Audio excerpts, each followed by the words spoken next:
Hi అండి. Welcome back to my YouTube channel happy Harisha. ఎలా ఉన్నారు అందరూ? ఐ హోప్ అందరూ బాగున్నారు అనుకుంటున్నాను. వీడియో స్టార్ట్ చేసే ముందు ఎవరైనా ఫస్ట్ టైం నా ఛానల్లో చూస్తున్నారు అంటే ప్లీజ్ వీడియో చూసిన తర్వాత నచ్చితే డెఫినెట్గా ఒక లైక్ చేయండి, షేర్ చేయండి, సబ్స్క్రైబ్ చేసుకోండి. పక్కనే ఉన్న బెల్ని క్లిక్ చేశారంటే నేను ఎలాంటి వీడియోలు అప్లోడ్ చేసినా నోటిఫికేషన్ మీ దాకా వస్తుంది. చాలా డేస్ అవుతుంది కదండి మన ఛానల్లో కిచెన్కి సంబంధించిన వీడియోస్ వచ్చి. సో ఈరోజు కొన్ని యూజ్ఫుల్ కిచెన్ టిప్స్ అనేది మీతో షేర్ చేసుకుందాం అనుకుంటున్నాను. ఇంకెలాంటి లేట్ చేయకుండా వీడియో అయితే స్టార్ట్ చేసేద్దామా అండి. Thank you so much for watching. మన ఫస్ట్ టిప్ వచ్చేసి, చాలామంది అనుకుంటారుగా పప్పు ముందే నానబెడితేనే బాగా ఉడుకుతుంది మెత్తగా అనుకుంటాం కదా. బట్ ఇప్పుడున్న బిజీ స్కెడ్యూల్ అంతా గుర్తుపెట్టుకొని పప్పు నానబెట్టుకునే అంత టైం ఉండదు కదండి. దానికోసం ఒక చిన్న టిప్. ఇట్లా పప్పు ఉడకబెట్టుకునేటప్పుడు నేనైతే కొంచెం పసుపు కూడా వేసుకుంటాను. దాంతోపాటు కొంచెం ఆయిల్ వేసుకున్నామనుకోండి, పప్పు ముందే నానబెట్టే పని లేకపోయినా కూడా అప్పటికప్పుడు ఇమీడియట్గా కూడా చాలా మెత్తగా చాలా స్మూత్గా అయితే ఉడికిపోతుంది. అండ్ టేస్ట్ కూడా చాలా బాగుంటుంది.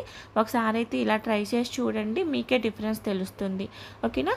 మన నెక్స్ట్ టిప్ వచ్చేసి, అండ్ ఈ సీజన్లో ఎక్కువగా అన్నీ కూడా పురుగు పట్టే ఛాన్సెస్ ఉంటాయి కదా. లైక్ కందిపప్పు చూడండి, ఎక్కువ పురుగు పడతాయి కదా, చిన్న చిన్న నల్ల పురుగులు. అలా పురుగు పట్టకుండా ఉండాలి అంటే ఒక చిన్న టిప్ అండి. ఎక్కువ క్వాంటిటీ తెచ్చుకుంటూ ఉంటాం కదా ఇట్లాంటి ఐటమ్స్. సో పురుగు పట్టకుండా ఉండాలి అంటే దానిలో ఒక ఎండు కొబ్బరి చిప్ప వేసామనుకోండి, ఎలాంటి పురుగు కూడా పట్టకుండా ఉంటుంది. మీరు ఫుల్ కొబ్బరి చిప్ప అయినా వేసుకొని స్టోర్ చేసుకోవచ్చు, లేదంటే చిన్న చిన్న పీసెస్ లాగా కట్ చేసేసుకొని అయినా ఉంచుకున్నాము అంటే ఎలాంటి సీజన్లో కూడా పురుగు అనేది పట్టకుండా ఉంటుంది. అది మన సెకండ్ టిప్ అండి. మన నెక్స్ట్ టిప్ వచ్చేసి, అట్లానే గోధుమ రవ్వ, బొంబాయి రవ్వ, ఇట్లా ఉప్మా రవ్వలు తెచ్చుకుంటాం కదా. అది కూడా కొంచెం 1 మంత్కి 2 మంత్స్కి సరిపోయే క్వాంటిటీనే తెచ్చుకుంటాం, ఎక్కువ క్వాంటిటీ. మనం ఎంత జాగ్రత్తగా తడి చేయి తగలకుండా ఉన్నా కూడా ఎక్కువ శాతం బూజు పురుగు పట్టే ఛాన్సెస్ ఉంటాయి. అలా గోధుమ రవ్వ కానీ బొంబాయి రవ్వ కానీ పురుగు పట్టకుండా ఉండటానికి ఒక చిన్న టిప్ అండి. మనం తీసుకొచ్చిన తర్వాత ఇట్లాంటి పాలిథిన్ కవర్స్ ఉంటాయి కదా, ప్లాస్టిక్ కవర్స్, ఇట్లాంటి కవర్స్లో పెట్టేసి మంచిగా టైట్గా కూడా, అంటే వాటర్ కానీ ఏమీ తగలకుండా ఇట్లా టైట్గా ఫోల్డ్ చేసేసుకొని దీన్ని తీసుకెళ్ళి డీప్ ఫ్రిడ్జ్లో పెట్టేసుకున్నాం అనుకోండి, ఎన్ని రోజులైనా కూడా అంతే ఫ్రెష్గా, ఫస్ట్ రోజు తెచ్చినప్పుడు ఎలా ఉంటుందో అంతే ఫ్రెష్గా ఉంటుంది. మీ దగ్గర క్లిప్స్ ఉన్నాయి అనుకోండి, ఇట్లా టైట్గా కూడా క్లిప్ పెట్టుకున్నా సరిపోతుంది. మనం డీప్ ఫ్రిడ్జ్లో పెడుతున్నాం కాబట్టి వాటర్ అట్లాంటివి ఏమీ కూడా దాని మీద పడకుండా లోపలికి వెళ్ళకుండా టైట్గా ఫోల్డ్ చేసుకుంటే సరిపోతుంది. ఇది మన థర్డ్ టిప్ అండి. సో నెక్స్ట్ టిప్ వచ్చేసి, ఇప్పుడు అందరూ కూడా చాలా వరకు నెయ్యి అట్లాంటిది ఇంట్లోనే ప్రిపేర్ చేసుకుంటున్నారు కదా. అలా వెన్న తీసుకోవటానికి ఈజీ ప్రాసెస్ అండి. మనం చేయి పెట్టే పని లేకుండా ఈజీగా ఎలా తీసుకోవచ్చు అనేసి, మనం ఫ్రిడ్జ్లో నుంచి వెన్న తీసిన వెంటనే, అంటే మేగడ పెరుగు తీసిన వెంటనే కూడా దాన్ని ఇట్లా మిక్సీ జార్లో తీసేసుకొని మనం కనుక గ్రైండ్ చేసేసుకున్నాం అనుకోండి, మనం చెయ్యి పెట్టే పని లేకుండా చాలా ఈజీగా అనేది వెన్న సపరేట్ అవుతుంది. లేదు అంటే తీసి బయట పెట్టుకున్న తర్వాత ఒక కూల్ వాటర్ బాటిల్ తీసుకొని కూల్ వాటర్ యాడ్ చేసుకున్నా కూడా వెన్న అనేది ఈజీగా సపరేట్ అవుతుంది. నార్మల్గా వెన్న తీయటం ఆ ప్రాసెస్ అంతా చాలా ఎక్కువ టైం టేకింగ్ ప్రాసెస్ కదా, మనం దాన్ని చిలకటం అదంతా కూడా. అలా కాకుండా ఇలా కొంచెం మిక్సీ చేసుకున్నామనుకోండి, చూడండి ఇమీడియట్గా తీసి చేసామంటే ఇట్లా మంచిగా వెన్న అనేది సపరేట్ అయిపోతుంది. కొంచెం గట్టిగా కూడా ఫామ్ అవుతుంది. మనం హ్యాపీగా చెయ్యి కూడా పెట్టే పని లేకుండా గరిటెతో కూడా తీసుకోవచ్చు. సో వెన్న చేసుకోవటము, నెయ్యి చేసుకోవటం అనేది ఈజీ, కష్టంగా అనిపించదు. ఓకేనా. మన నెక్స్ట్ టిప్ వచ్చేసి, చాలామంది ఎగ్స్ అవి బాయిల్ చేసుకుంటూ ఉంటారు కదా. బాయిల్ చేసుకునేటప్పుడు సరిగా ఆ పెంకులు కొంతమందికి పైన అనేది కొంచెం సపరేట్గా కొంచెం క్లియర్గా అనేది పెంకులు ఊడి రాకుండా ఉంటాయి కదా. అలా ఉండకుండా ఉండాలి అంటే ఇట్లా ఎగ్స్ బాయిల్ చేసుకునేటప్పుడే దానిలో కనుక కొంచెం సాల్ట్ వేసేసుకున్నాము అనుకోండి, అవి బాగా కుక్ అవుతుంది. అండ్ పెంకులు అనేవి దానిపైన ఆ పెంకులు అనేది ఈజీగా కూడా రిమూవ్ అయిపోతాయి. అండ్ ఇట్లాంటివి ఏవి కూడా, అంటే ఎగ్స్ బాయిల్ చేసుకునేటప్పుడు యూజ్ చేసే ఆ గిన్నెలు ఏవైనా కూడా లోపల అనేది బ్లాక్గా అయిపోతుంటాయి మనం బాయిల్ చేసుకున్న తర్వాత. అలా బ్లాక్గా అవ్వకుండా ఉండటానికి కూడా సాల్ట్ హెల్ప్ చేస్తుంది. సో ఈసారి ఎగ్స్ బాయిల్ చేసుకునేటప్పుడు కొంచెం వాటర్ యాడ్ చేసి చూడండి, డిఫరెన్స్ మీకే తెలుస్తుంది. ఓకేనా. మన నెక్స్ట్ టిప్ వచ్చేసి, మనం నెక్స్ట్ డేకి ఒక్కోసారి బ్రేక్‌ఫాస్ట్‌కి మినపప్పు అట్లా పప్పు నానబెట్టుకోవడం మర్చిపోతూ ఉంటాము. ఒక్కోసారి ఆఫ్టర్‌నూన్ స్నాక్స్ కోసం ఏమైనా శనగలు, బఠానీలు అలాంటివి నానబెట్టుకోవాలి అనుకున్నప్పుడు ఎక్కువ టైం లేదు అనుకోండి, టైం ఎక్కువ లేదు బట్ తొందరగా నానిపోవాలి అనటానికి ఒక చిన్న టిప్ అండి. సో, ఇట్లా ఫస్ట్ అయితే మనం మినపప్పు తీసుకుంటాం కదా! ఇడ్లీకి కానీ, దోసకి కానీ అట్లా తీసుకున్న తర్వాత దాన్ని శుభ్రంగా వాష్ చేసుకున్న తర్వాత ఇట్లా ఏదన్నా ఐరన్ గనుక వేసామనుకోండి, లైక్ ఐరన్‌ది ఏదైనా ఒక మెటీరియల్ దానిలో వేసాము అంటే అట్ల కాడ అలాంటిది చాలా ఈజీగా తొందరగా కూడా ఆ పప్పు అనేది నానిపోతుంది. అండ్ ఇడ్లీ, దోస అనేది మంచి ఫ్లఫీగా వస్తాయి. ఓకేనా. మన నెక్స్ట్ టిప్ వచ్చేసి, చాలామంది ఇప్పుడు కొత్త చీపుర్లు తీసుకొచ్చుకుంటాం కదా ఇంట్లో క్లీన్ చేసుకోవటానికి, దాని నుండి ఇట్లా నుసిలాగా మొత్తం రాలుతూ ఉంటుంది. ఇప్పుడు చాలామంది ప్లాస్టిక్ చీపుర్లు యూజ్ చేస్తున్నా కూడా ఇంకా ట్రెడిషనల్గా పాత చీపుర్లు అవి యూజ్ చేసే వాళ్ళే ఎక్కువ మంది ఉన్నారు. బట్ అవి తీసుకొచ్చినప్పుడు బాగా అవంతా కూడా ఎక్కువ అదంతా ఇంట్లో రాలిపోతూ ఉంటుంది. అదే పల్లెటూర్లు అనుకోండి, అది ఏదన్నా ఇంకా రఫ్ సర్ఫేస్ ఉంటుంది కదా, దానికి వేసి గట్టిగా రుద్దాము అంటే అదంతా క్లియర్గా మొత్తం ఊడిపోతుంది. బట్ అపార్ట్మెంట్స్లో అట్లాంటి ఫెసిలిటీ ఉండదు కాబట్టి దానికోసం ఒక చిన్న టిప్పు, ఇట్లా కొత్త చీపుని తీసుకొని ఏదన్నా ఒక కవర్లో కానివ్వండి, దేనిలో అన్న మీ దగ్గర కనుక రైస్ బ్యాగ్స్ ఉంటే రైస్ బ్యాగ్లో, లేదు ఏదైనా ఒక పెద్ద పాలిథిన్ కవర్లో పెట్టేసి దాన్ని గట్టిగా పట్టేసుకొని ఫస్ట్ అయితే కొంచెం స్మూత్గా గోడకు కానివ్వండి లేకపోతే ఫ్లోర్ మీద కానీ ఇట్లా కొట్టండి. కొట్టినప్పుడు దానిలో కొంతవరకు అయితే దానిలో మొత్తం కూడా లోపల అనేది ఊడిపోతుంది. సో, కొంచెం 2-3 సార్లు గట్టిగా కొంచెం గట్టిగా కొడుతూ ఉన్నామంటే కొంతవరకు కూడా రిమూవ్ అయిపోయే ఛాన్స్ ఉంటుంది. మీరు ఇలా గోడకైనా కొట్టొచ్చు, లేదు అంటే ఏదైనా ఫ్లోర్ మీద అయినా ఇట్లా చేయొచ్చు. దీని తర్వాత ఒక పేపర్ తీసుకోండి. ఒక పేపర్ తీసేసుకొని ఈ చీపురు దాని మీద పెట్టేసుకొని, ఇప్పుడు నేను వీడియోలో చూపించినట్లుగా దువ్వెనతో గట్టిగా కూడా ప్రెస్ చేస్తూ గనక కొంచెం దువ్వినట్లు చేశారు అంటే ఆ నుసి ఏదైతే ఉందో అదంతా కూడా ఈజీగా రిమూవ్ అయిపోతుంది. చూడండి, ఈ బ్యాగ్లోకి కొంత నుసి వచ్చింది కదా, నేను అదే చూపిస్తున్నాను. దాని తర్వాత ఇట్లా పేపర్ మీద పెట్టేసుకొని ఇంకా గట్టిగా వేస్ట్ దువ్వెన ఉంటుంది కదా, సో ఆ దువ్వెన పెట్టి గట్టిగా కొంచెం దువ్వుకున్నట్లు చేసామనుకోండి, మంచిగా అదంతా కూడా రాలిపోతుంది. మీరు దువ్వెనైనా యూజ్ చేసుకోవచ్చు, లేదు మనం బట్టలు ఉతకడానికి బ్రష్ యూజ్ చేస్తాం కదా, ఆ బ్రష్తో చేసినా కూడా అది ఈజీగా పోతుంది. చూడండి, జస్ట్ నేను అట్లా దువ్వేసి ఇట్లా జస్ట్ చేతితో ట్యాప్ చేస్తేనే మొత్తం ఎలా కూడా రాలిపోతుందో, సో ఇలా క్లీన్ చేసుకోవడం ఈజీ అయిపోతుందండి. ప్లాస్టిక్ చీపులు యూజ్ చేయొచ్చు, బట్ ఇప్పటికీ చాలామంది కూడా ఈవెన్ అపార్ట్మెంట్స్లో అయినా ఇట్లా కొంచెం ట్రెడిషనల్గా ఇట్లాంటి చీపుర్లే యూజ్ చేస్తున్నాం కాబట్టి ఇట్లా మంచిగా ఈ టిప్ అయితే హెల్ప్ అవుతుంది. పల్లెటూరులో అయితే డెఫినెట్గా మొత్తం కూడా బాగా గుర్తు నాకు, రోడ్డు మీద కొంచెం గరుకుగా ఉంటుంది కదా, దానికేసి గట్టిగా అమ్మ వాళ్ళు లేకపోతే గోడకేసి గట్టిగా రుద్దితే అదంతా రాలిపోయేది. బట్ మనకు ఆ ఛాన్స్ అయితే లేదు కదా అపార్ట్మెంట్లో ఉండే వాళ్ళకి. సో ఇలా చేసుకున్నారు అనుకోండి, చీపురికి కొంచెం వేస్ట్గా ఉన్న అవన్నీ కూడా రాలిపోయి, చూడండి జస్ట్ నేను నార్మల్గా చేతితో ట్యాప్ చేస్తున్నాను, ఏం కష్టపని కూడా లేదు. సో ఈజీగా అయితే రిమూవ్ అవుతుంది. ఇలా కొంచెం చేసుకున్నారంటే 2 or 3 టైమ్స్ చేశారు అంటే ఆ నుసి మొత్తం కూడా పోతుంది, ఇల్లు కూడా నీట్గా క్లీన్ అవుతుంది. నచ్చితే ఈ టిప్స్ అన్నీ నచ్చినాయి అంటే డెఫినెట్గా అయితే లైక్ చేయండి. మీరు చేసే లైక్ వల్ల అయితే ఈ వీడియో కొంచెం ఎక్కువ మందికి రీచ్ అయ్యే ఛాన్సెస్ ఉంటుంది. ఎవరికైనా డెఫినెట్గా హెల్ప్ అవుతుంది. మీకు హెల్ప్ అవుతుంది అంటే డెఫినెట్గా కమెంట్ చేయండి, సబ్స్క్రైబ్ చేసుకోండి. ఓకేనా. సో మన నెక్స్ట్ టిప్ చూద్దాము. మన నెక్స్ట్ టిప్ ఏంటంటే, మనము చపాతీ అవి చేసేటప్పుడు పిండి యూజ్ చేస్తాం కదండి, పైన చపాతీలు అవి రుద్దటానికి. ఇట్లా నార్మల్గా ఒక చిన్న బౌల్లో తీసుకొని యూజ్ చేసేసుకొని తర్వాత అది పక్కన పెట్టేసుకుంటాము. మళ్ళీ తిరిగి ఆ డబ్బాలో పోయాం కదా, నేనైతే చాలా టైమ్స్ అయితే అలా వదిలేస్తానండి. మళ్ళీ ఆ డబ్బా తీసిపోయేసే అంత టైం కూడా ఉండదు కదా. సో దీన్ని ఇలా పక్కన పెట్టేసుకున్నాం అనుకోండి, మళ్ళీ అది యూజ్ చేసేటానికి కొన్ని డేస్కి అయితే అది పాడైపోతుంది, పురుగు పట్టే ఛాన్స్ కూడా ఉంటుంది కదా. మనం ఎంత మూత పెట్టి క్లోజ్ చేసినా కూడా. దానికోసం అయితే ఒక చిన్న టిప్ అండి, ఇట్లా ఏదైనా ఒక వేస్ట్ ప్లాస్టిక్ బాటిల్ తీసుకోండి, లేదు అంటే నార్మల్గా మనం ఉప్పు కానీ పెప్పర్ కానీ అట్లాంటివి వేసుకుంటాం కదా, చిన్న చిన్న హోల్స్ ఉన్నవి చాలామంది డైనింగ్ టేబుల్స్ మీద వాటి మీద యూజ్ చేస్తారు. ఆ బాటిల్స్ అయినా పర్లేదు, బట్ నా దగ్గర అలాంటివి లేదు లేదు కాబట్టి నేను ఇట్లా ప్లాస్టిక్ది వేస్ట్ కంటైనర్ ఒకటి తీసుకొని దానికైతే పైన 4-5 హోల్స్ పెట్టుకున్నానండి. దీనిలో ఇప్పుడు మనం చపాతీ పిండి నింపేసుకున్నాము, చపాతీ చేసుకోవటం ఈజీ అయిపోతుంది. చూడండి ఇట్లా మంచిగా చల్లుకోవచ్చు, పిండి కూడా ఎక్కువగా వేస్ట్ అవ్వదు.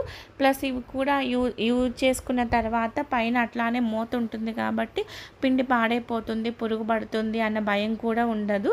సో ఇది మన టిప్, మనకు నెక్స్ట్ టిప్ అండి. ఓకేనా, తర్వాత టిప్ చూసేద్దామా. సో చాలామంది ఇప్పుడు నిమ్మకాయలు మనము ఫ్రిడ్జ్లోనే పెట్టుకుంటాం కదా, పాడైపోతాయి బయట ఉంటాయి అనేసి. అలా ఫ్రిడ్జ్లోంచి డైరెక్ట్గా తీసి వెంటనే కనుక పిండామనుకోండి దానిలో రసం అనేది చాలా తక్కువ వస్తుంది. అలా కాకుండా నిమ్మకాయలు నార్మల్ రూమ్ టెంపరేచర్కి వచ్చేంతసేపు ఉంచుకోవాలి. అది కొంచెం రూమ్ టెంపరేచర్కి వచ్చిన తర్వాత ఇట్లా చేత్తో గట్టిగా ప్రెస్ చేసినట్లు గట్టిగా రుద్దిన తర్వాత అప్పుడు మనం ఆ నిమ్మకాయలు యూజ్ చేసుకున్నామనుకోండి, అంతకు ముందు దానికన్నా కూడా దానిలో నుంచి ఎక్కువ రసం వస్తుంది. సో ప్రతిదీ డబ్బులు పెట్టి కొనుక్కుంటున్నాము కదండి, కొంచెం జాగ్రత్తగా మేనేజ్ చేసుకున్నాము అంటే హెల్ప్ అవుతుంది కదా. సో మన నెక్స్ట్ టిప్ వచ్చేసి మనము కిచెన్ దగ్గర యూజ్ చేసే లైటరు ఇదంతా కూడా ఆయిల్తో జిడ్డు పట్టినట్లు అట్లా ఉంటుంది కదండి. నాదంటే అట్లా ఉండదు, నేను కొంచెం ఫ్రీక్వెంట్గానే క్లీన్ చేసుకుంటా కానీ మీకు అంత జిడ్డుగా కనిపించట్లేదు. స్టార్టింగ్ చూసారంటే స్టార్టింగ్లోనే కొంచెం జిడ్డుగా ఉంది. సో వాటిని ఈజీగా ఎలా క్లీన్ చేసుకోవాలో చూపిస్తాను. మన అందరి ఇళ్ళల్లో ఇట్లా నెయిల్ పాలిష్ రిమూవర్స్ ఉంటాయి కదండి. సో లేడీస్ అందరి దగ్గర కూడా నెయిల్ పాలిష్ రిమూవర్స్ ఉంటాయి కదా.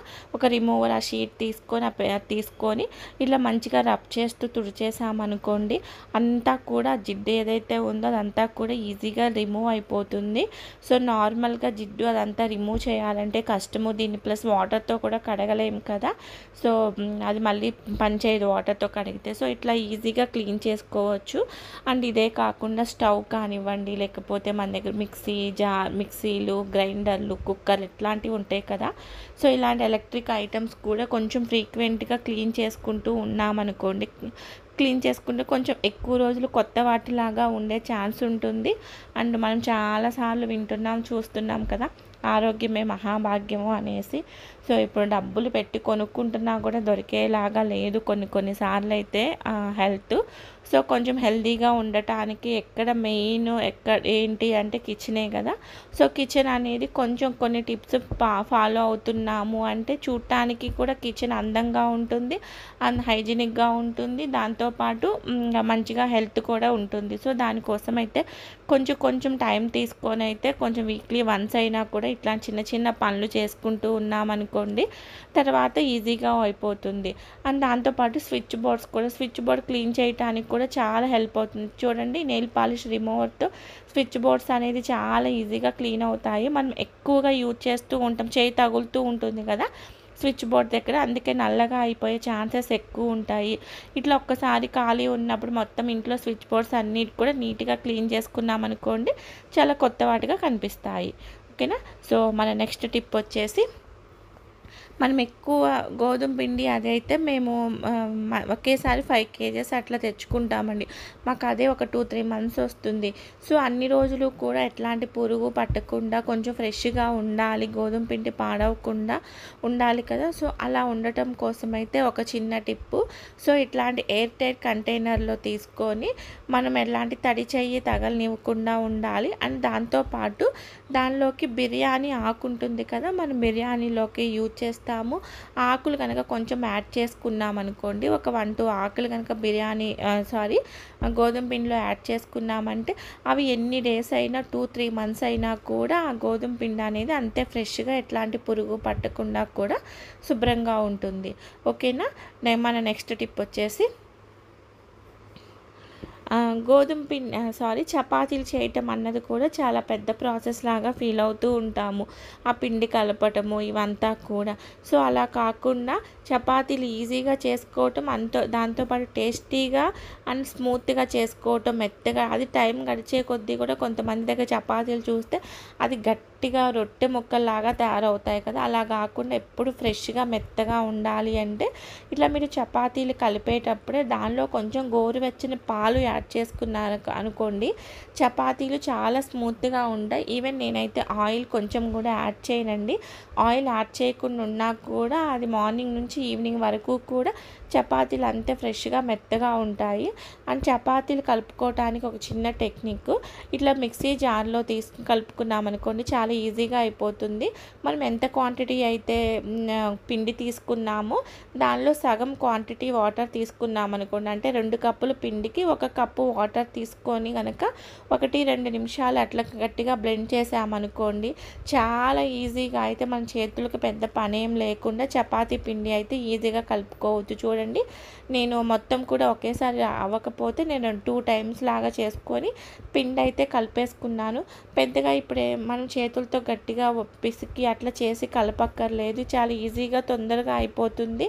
సో ఇప్పుడు బిజీ లైఫ్లో కొంచెం ఈజీగా చేసుకునేలాగా పనులు ఉంటేనే బెటర్ కదండి. మనం ఎంత కొంచెం తెలివి యూజ్ చేస్తామో అంత ఈజీగా మన టైం సేవ్ అవుతుంది కదా. సో టిప్ నచ్చితే డెఫినెట్గా అయితే లైక్ చేయండి.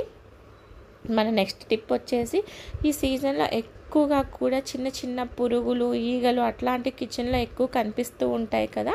సో వాటి వల్ల కూడా ఫుడ్ మీద అవి వాలిని అనుకోండి, వాటి వల్ల కూడా వైరల్ ఫీవర్స్ కానివ్వండి అన్హెల్దీగా అయ్యే ఛాన్స్ ఉంటుంది.